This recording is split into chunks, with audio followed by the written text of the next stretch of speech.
Memulai tahapan penanganan perkara perselisihan hasil pemilu legislatif 2024, Mahkamah Konstitusi pada Senin 29 April menyidangkan sebanyak 79 perkara.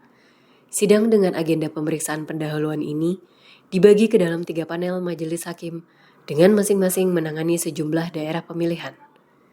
Dalam panel 1, dengan majelis hakim terdiri dari Suhartoyo, Muhammad Guntur Hamzah, dan Daniel Yusmikfoeh memeriksa permohonan diantaranya untuk Provinsi Banten, Sumatera Barat, dan Riau.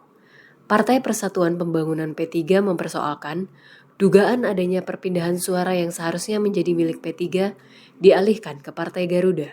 Sementara Partai Demokrat melalui tim kuasa hukumnya mendalilkan adanya pengalihan suara Demokrat ke Partai Demokrasi Indonesia Perjuangan dan Partai Golkar. Di Provinsi Sumatera Barat, calon anggota DPD Irman Gusman mempersoalkan hasil penetapan calon anggota DPD. Melalui kuasa hukumnya, Irman mendalilkan pelanggaran yang dilakukan KPU karena dianggap menghalangi dirinya mencalonkan diri sebagai anggota DPD dengan menyatakan tidak memenuhi syarat.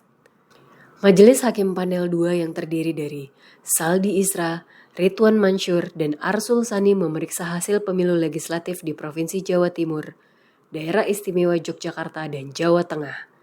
Di Provinsi Jawa Timur, persoalan pemungutan suara pemilu legislatif di Pulau Madura menjadi sorotan sejumlah partai politik. Para pemohon menyoroti persoalan pengalihan suara dari satu partai ke partai lainnya, seperti di Kabupaten Bangkalan, Pamekasan, dan Sumeneb. P3 sebagai salah satu partai yang mempersoalkan Dapil Jawa Timur juga mempersoalkan Provinsi Sulawesi Selatan terkait pengalihan suara yang mereka miliki ke suara Partai Garuda. Sementara itu, Partai Demokrat mempersoalkan adanya pemungutan suara ulang dengan alasan yang mengada-ada. Akibat pelaksanaan pemungutan suara ulang itu, perolehan suara Partai Demokrat berkurang. Majelis Panel 3 terdiri atas Arief Hidayat, Anwar Usman, Eni Nurbaningsih, memeriksa salah satunya untuk daerah pemilihan Papua Tengah.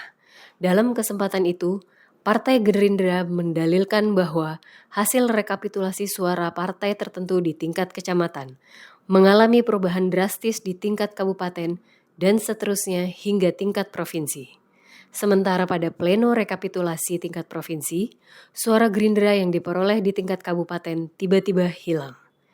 Pada perkara lainnya yang dimohonkan PDI Perjuangan, mempersoalkan suara hilang di Dapil Papua Tengah 3 dan 5. Pemohon mempersoalkan adanya pengurangan perolehan suara dari pemohon pada hasil pemilihan melalui sistem noken yang telah ditetapkan oleh KPU.